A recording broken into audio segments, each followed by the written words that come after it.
Olá, meu nome é Mariana Guilhermina Xavier, sou aluna do curso de Psicologia da Faculdade Anhanguera de Taboão da Serra. E o tema escolhido por mim para o meu trabalho de conclusão de curso foi a atuação do psicólogo nas medidas socioeducativas em meio aberto. Este trabalho teve como intuito utilizar a revisão bibliográfica no modelo de pesquisa descritivo qualitativo, usando de artigos publicados nos últimos 10 anos como forma de retratar a atuação do psicólogo nas medidas socioeducativas em meio aberto, trazendo e evidenciando pontos significativos, de maneira que apresentasse as dificuldades encontradas por esses profissionais, pela sociedade e pelas políticas públicas no que diz respeito à resignificação e ressocialização de adolescentes em conflito com a lei. As medidas socioeducativas caracterizam-se em um modelo novo, a qual tem o intuito de responsabilizar um adolescente que cometeu algum tipo de ato infracional, passando então a ser considerado um sujeito do processo, partilhando então de direitos e deveres e observando-se a situação especial da pessoa e a sua fase de desenvolvimento. Integrada dentro da doutrina de proteção integral, elencadas nos direitos humanos e na Constituição da República Federativa do Brasil de 1988, são previstas na Lei 8.069, de 13 de julho de 1990. São medidas de caráter jurídico sancionatário, que intervêm das reincidências com adolescentes e dispõe da ressocialização como forma de socioeducação. As medidas socioeducativas têm como intuito a ressocialização do socioeducando, o retirando do contexto que o levou a incidir e o introduzindo em uma nova conduta de vida. Atualmente, as medidas socioeducativas contam como 6, tá? E elas são separadas em 2 grupos: medidas não privativas de liberdade e as medidas privativas de liberdade. Como medidas não privativas de liberdade, temos a advertência, que se constitui em uma repreensão verbal, reduzida e assinada, assim como citado nos autos, frente ao juiz e frente ao responsável legal do adolescente. Temos a reparação de danos ou a obrigação de reparar o danos, que será admissível quando o ato infracional estiver relacionado a danos patrimoniais.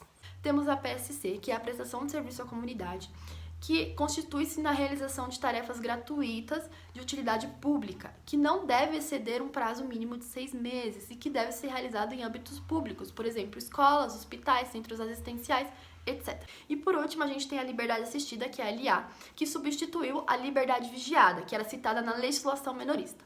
Essa mudança corresponde ao cuidado com o adolescente, né? E aí ele insere objetivos de orientação, de acompanhamento e auxílios durante toda a execução da medida diante o infrator. Como privativas de liberdade, a gente tem a semiliberdade, que ela é constituída através da medida de internação e o meio aberto.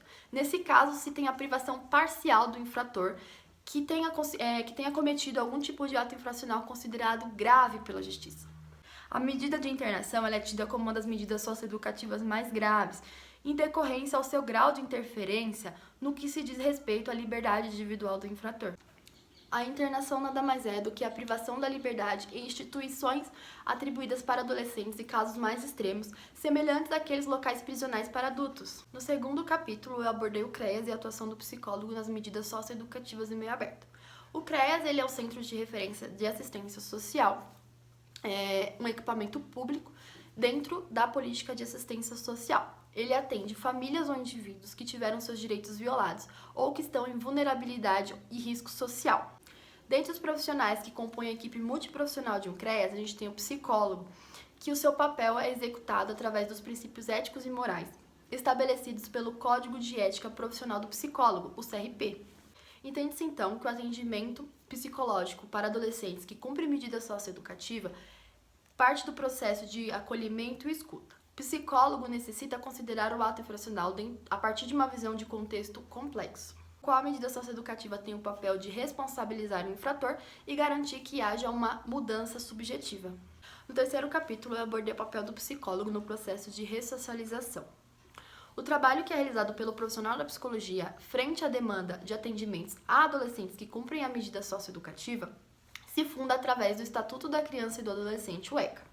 Baseando-se nessa contextualização, o psicólogo inserido neste contexto atua em práticas que contribuem para a efetivação de políticas públicas, fazendo um alinhamento entre a família, a sociedade e o Estado.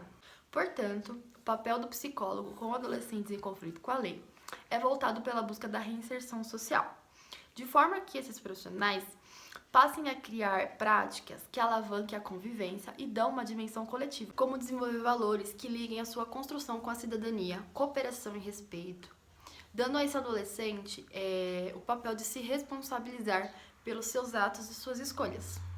O trabalho do psicólogo com as medidas socioeducativas é intenso, pois se trata de profissionais que, na grande maioria das vezes, não podem contar com fatores importantes que garantem a boa qualidade do serviço, ou seja, uma boa infraestrutura de trabalho, as dificuldades interdisciplinares, o suporte que não é dado pelo equipamento e até mesmo a falta dos materiais e recursos para a execução do trabalho.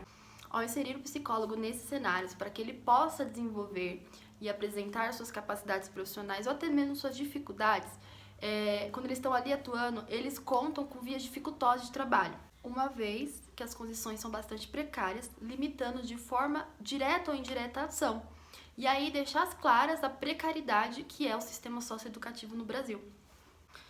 Pode-se concluir que atuar na área da psicologia diante de demandas tão complexas como a da medida socioeducativa exige do profissional um olhar que vá além da efetivação de trabalhos de cunho burocrático. Determina que esse psicólogo se aposse de um olhar humanizado e singular diante a individualidade de cada indivíduo. Compreende-se, então, que o papel da psicologia é posto como uma construção ética com adolescentes infratores, acerca que os compromissos sociais da profissão se junte com as práticas democráticas para o Estado e para o adolescente. Mais que o meu trabalho tenha buscado muito legislação, eu ainda assim consegui trazer 2 autores muito importantes, os quais foram muito citados. Por exemplo, a Shekhar, que ela fala muito das medidas socioeducativas, como elas funcionam, mas ela tem um olhar humanizado, então ela não volta somente o olhar ao ato infracional, mas também volta ao infrator e o que ele sente. E também trouxe o Darla Barroso, que também fala das medidas socioeducativas, mas que também fala mais da questão do infrator, de como ele se sente, a família, a questão do olhar que abrange o ser humano e não o ato infracional que ele cometeu. Então foram 2 autores que eu mais citei e que eu não coloquei nos meus slides. Os trabalhos futuros que podem ser desenvolvidos através do meu trabalho, eu acredito que seja em relação à família. Já que eu trabalho com a questão do psicólogo e da ressocialização desse adolescente, né? Qual é o papel do psicólogo? Então eu acredito que a família também seja importante no processo de ressocialização. Então eu acho que fazer um estudo a partir da família seria muito interessante. Para o meio científico, eu sinceramente não sei, mas acredito que para o meio acadêmico sirva de embasamento, de referência para os próximos colegas de profissão que se interessam pelo tema e que queiram se aprofundar e retirar do meu trabalho outros assuntos, como eu citei, em questão da família, né? Qual a importância da família na responsabilização, na resignificação, na ressocialização social, né? Os equipamentos que acolhem esses adolescentes. Então, acredito que sirva como embasamento para os próximos trabalhos.